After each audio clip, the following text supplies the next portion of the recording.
Nesse módulo, iremos cadastrar todos os produtos na sua empresa. Aqui, iremos organizar todos os recursos necessários para a confecção de tais itens. Esse módulo é fundamental para podermos precificar no módulo seguinte. Bom, esse módulo número 5, o módulo de produtos, ele é um módulo que não há praticamente teoria aqui, então a gente vai direto para dentro do sistema para a gente conhecer como ele está operando. Os únicos 2 slides que eu separei são esses. Esse primeiro, que você já conhece, que é o produto de fabricação própria, que é explicando um pouco da lógica. Então, você tem materiais que podem ser utilizados na fabricação de um produto semi-acabado, ou que podem ser utilizados na fabricação de um produto acabado, no caso da pizza. E aqui no precificar é onde a gente vai montar a oferta. Se vai ter frete grátis, se não vai ter, se tem comissões, se não vai ter, os impostos. Então, assim a gente divide em cada um dos módulos, cada uma das etapas desse processo de precificação aqui dentro do real custo. Porém, quando o seu produto é um produto de revenda,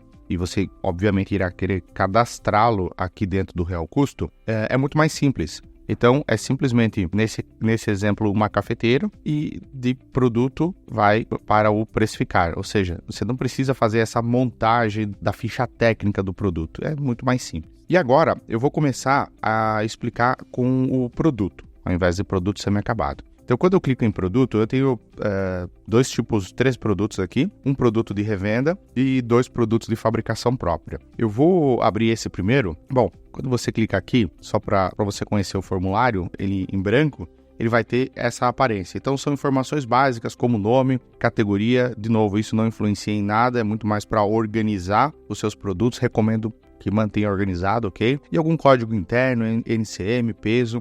Então, é um formulário bem simples. E aqui você tem que tomar uma decisão em relação ao tipo de produto. Se é um produto de revenda, ele vai abrir um tipo de formulário. E se é um produto de fabricação própria, esse formulário muda completamente e carrega outras informações. O que nós vamos fazer aqui é exatamente o que está acontecendo nesses 2 slides.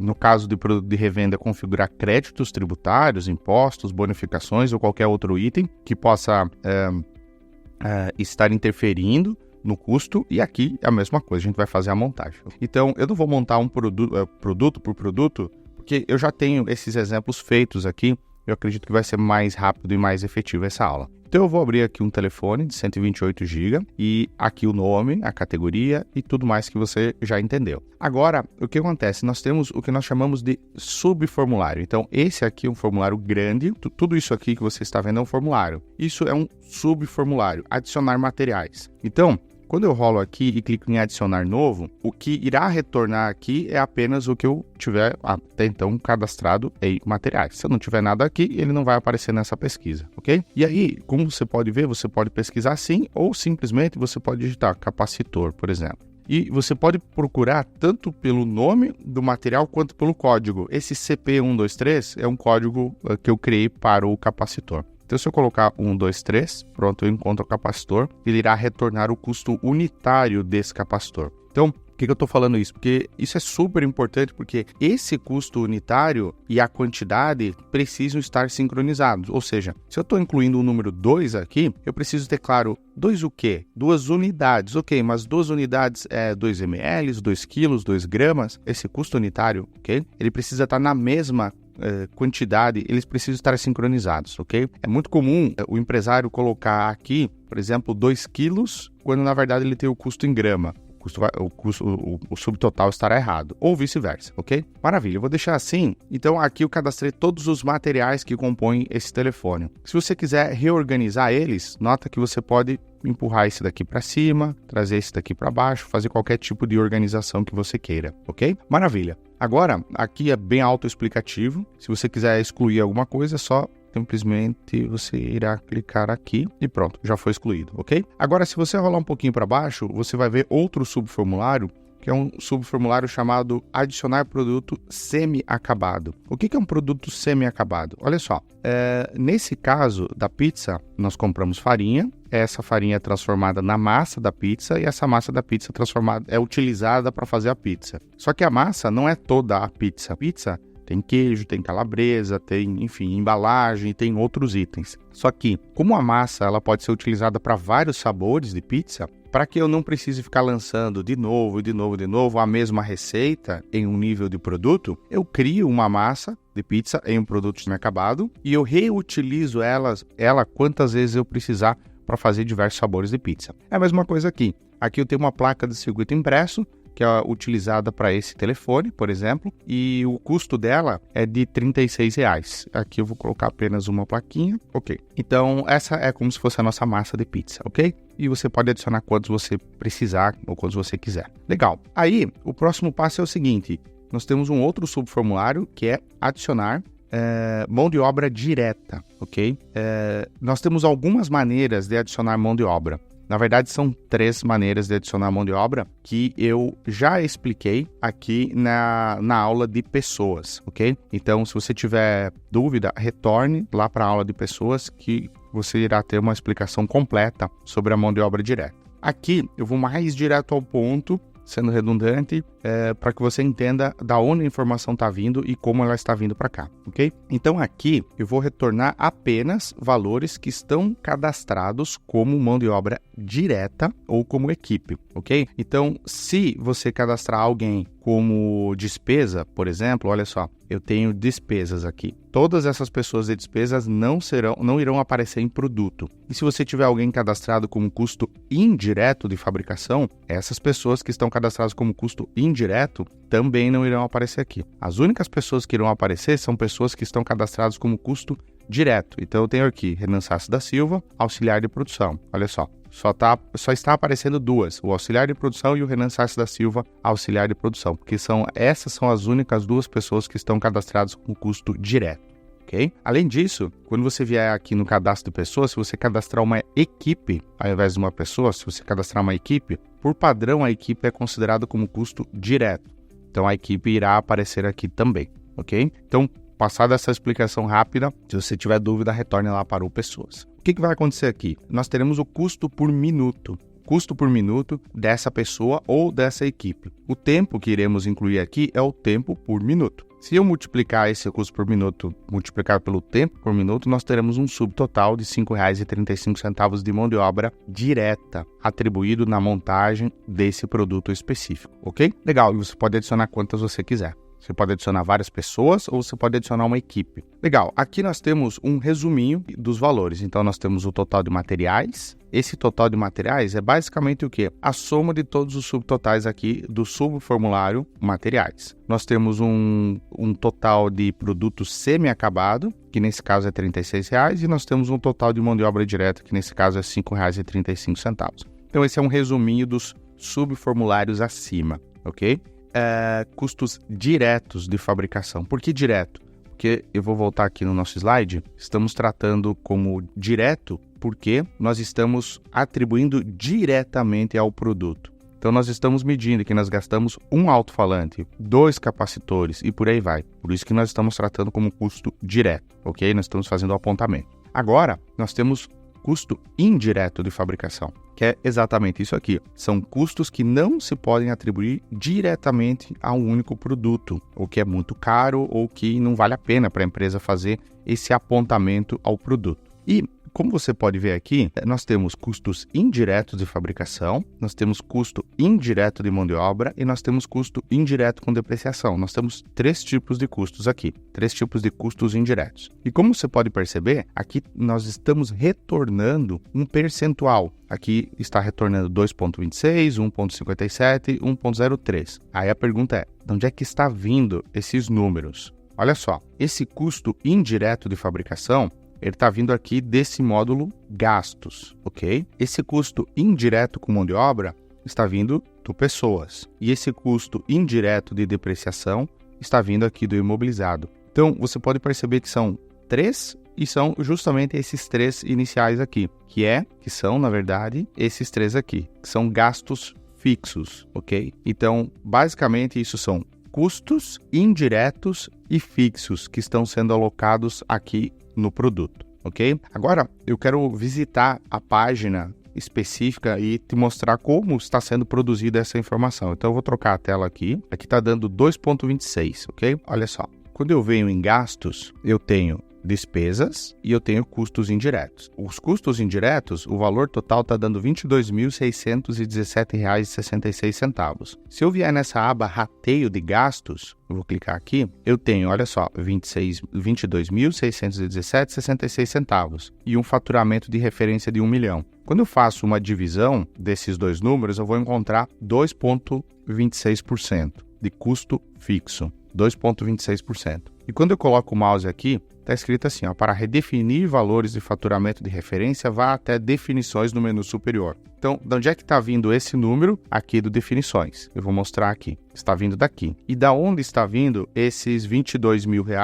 Está vindo aqui dos gastos, ok? 22 mil. Quando eu encontro esses dois números, eu chego em 2,26%. Esses 2,26%, ele está vindo aqui para dentro do produto para ajudar a compor o produto. Ou seja, nós estamos levando em consideração nesse produto um percentual de cerca de 2,26% do preço de venda para pagar a água da fábrica, o aluguel, a energia elétrica e a manutenção de máquinas e equipamentos da fábrica. Ele está sendo alocado em cada um dos produtos. Aqui, custo indireto, a mesma coisa. Eu vou um pouco mais rápido agora, não vou explicar com tanto detalhe, porque você já entendeu a lógica. Então, eu vou vir aqui no Pessoas, eu tenho custo indireto, 15.777, venho o rateio de pessoas, eu tenho o mesmo 1 milhão, dividido por 15 mil, vai dar 15 mil dividido por 1 milhão, vai dar 1,57%. Tá aqui, 1,57%. E a mesma coisa do imobilizado. Eu tenho uma série de itens que estão depreciando na fábrica, cerca de R$10 mil. Então, R$10 mil dividido por 1 milhão dá 1,03. Esse 1,03 está vindo para cá. Dessa maneira, nós estamos alocando os custos indiretos de fabricação, custos indiretos de mão de obra e custos indiretos de depreciação, direto aqui no produto. Agora, o que acontece? Dependendo da situação, você pode querer desligar esse cálculo, ok? Vai ficar mais claro aqui no próximo módulo de precificação. Então, dependendo da situação, você não quer contabilizar esse custo indireto de fabricação ou de mão de obra ou de depreciação, por exemplo. Se esse for o caso, você pode simplesmente clicar aqui, ó, habilitar custos indiretos de fabricação? Não. Então, se você colocar não, ele vai considerar esse, mas não vai considerar esse primeiro indireto de fabricação. Se sim, basta clicar sim e pronto, ele vai levar em consideração no cálculo, ok? Então, aqui, quando a gente soma todos esses valores que você está vendo, nós chegamos ao valor de R$ 1.820,94, que é o custo total desse item, desse telefone. Como você pode perceber, se eu aplicar não, esse custo aqui não mudou. Se eu aplicar não aqui, também não mudou e também não mudou. Então, você pode achar que a conta está errada, porque deveria ser considerado aqui, afinal de contas é 2% ou é 3% de mão de obra. Não, na verdade não. Por quê? Porque esses números, olha só que interessante, isso é super importante você entender. Esse número de 2,26%, como é que ele está sendo calculado? O custo, é o total de custo indireto de fabricação em relação ao faturamento de referência. Nesse caso, 1 milhão. Como esse faturamento de referência é calculado? Ele é calculado com base no preço de venda, porque o faturamento é preço de venda multiplicado pela quantidade. Então, como a base de cálculo é o faturamento, como a base de cálculo é o preço, é formado também pelo preço de venda, esses 2,26, 1,57 e 1,03, eles não são em relação ao custo do produto, e sim em relação ao preço de venda. Então, por isso que, quando eu altero aqui, ele não vai mudar em nada o custo total do item. Por quê? Porque eu só saberei quanto eu terei de custo indireto de fabricação quando eu definir um preço para esse produto. Por quê? Porque esse número é calculado com base no faturamento e, consequentemente, com base no preço de venda desse item. Por isso que, nesse formulário, ele só vai carregar essas informações, mas ele não vai fazer nenhum cálculo ainda, porque eles são custos indiretos e dependem do preço de venda para serem calculados, ok? Você já entendeu isso? Eu já fiz esses cálculos com você, tanto no rendimento quanto na quantidade. Então, eu não vou repetir toda uma explicação detalhada, porque você já tem ela. Mas, basicamente, é o seguinte, se você quiser ajustar esse preço, digamos que você tenha uma perda relativamente previsível de 1% na confecção desse produto, por exemplo, com garantia. Então, eu posso colocar 99% de rendimento. Quando eu clicar fora, esse custo vai ficar um pouquinho mais alto, justamente para poder ajustar esse 1%, tá bom? Então, tá feito aqui. E a quantidade, se você quiser fazer uma conversão de quantidade aqui, por exemplo, vou colocar 10 unidades, ele vai dividir esse número por 10. E nós teremos um 182 aqui, ok? Legal. Então, com isso, a gente visitou todo o formulário com essa questão do fabricação própria. Produto semi-acabado, que é justamente a massa da pizza, ok? Como fazer a composição dessa massa aqui no sistema, no real custo. Então, eu vou vir em produtos, produto semi-acabado. Então, quando eu clico aqui, eu vou nessa placa de circuito impresso, por exemplo, e aqui configurações básicas, como sempre. E aqui nós temos um subformulário de materiais, que é o mesmo que você acabou de visitar. Quando eu clico aqui, eu vou colocar aqui capacitor, por exemplo, eu vou retornar os materiais. Então, em outras palavras, os materiais, eles podem ser utilizados tanto na composição de um produto semi-acabado, quanto na composição de um produto acabado, ok? E o produto semi-acabado, ele pode ser utilizado na composição de um produto acabado ou também pode ser utilizado na composição de um outro produto semi-acabado. Incluir um semi-acabado dentro do outro, ok? Então, a gente já vai ver isso aqui mesmo, olha só. Se eu rolar um pouquinho para baixo, você pode ver que tem adicionar produto semi-acabado. Então, quando você clica aqui, você pode retornar placa de circuito impresso. Tá aqui, eu posso retornar o custo dessa placa de circuito impresso. Então, coloquei 2 aqui e pronto, tá calculado já. Então, aqui nesse subformulário eu estou retornando os materiais e nesse abaixo eu estou retornando de produto semi-acabado. E aqui exatamente a mesma lógica que você já aprendeu. Você pode retornar o mão de obra direta aqui do Pessoas, conforme a aula de Pessoas que eu expliquei esses pontos, tá bom? Aqui embaixo é um pouco mais simples do que o produto, é apenas um resumo e aí rendimento e quantidade sendo ajustado. Esse rendimento e quantidade é exatamente a mesma lógica que você já aprendeu nos materiais. Aqui a lógica do rendimento, ok? E aqui a lógica da quantidade. Então você pode fazer esses ajustes aqui se você precisar. Se você não assistiu ou não lembra dessa aula, para não ficar repetitivo, retorne à aula de materiais, rendimento e quantidade, você terá a explicação correta, ok? Quando eu clico em salvar, eu vou automaticamente salvar, atualizar esse produto aqui. Aliás, isso tudo está interligado e conectado. Então, por exemplo, se você comprar farinha ou qualquer item um pouco mais caro ou mais barato ou alterar qualquer item, automaticamente o custo do produto será alterado também. E aqui no precificar você pode escolher em alterar o preço de venda para mais ou para menos ou alterar a sua margem para mais ou para menos, alterar a leitura da sua margem. Então, ele está todo conectado e para manter tudo isso coeso e funcionando.